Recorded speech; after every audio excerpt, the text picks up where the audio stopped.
الحمد لله xilliga afurka hadaad uga jeedo intaan wali qoraxdu dhicin laakiin soo dhawaatay saadii looga jeedo oo gabadha ama ay umusho ama caada ku dhacdo ama waxyaabihii soonka jabinaya ay ku yimaadaan intaan qoraxdu wali dhicin soonka uu ka jabaya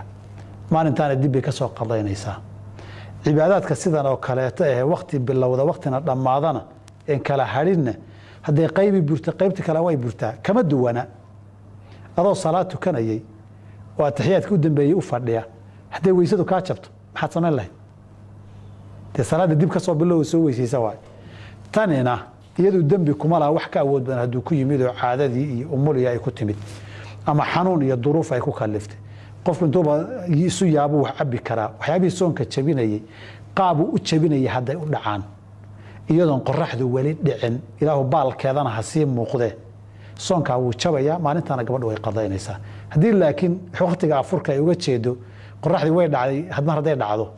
maalinta way asaxdo way dhamaatay ama hal aadaama ama la aadaami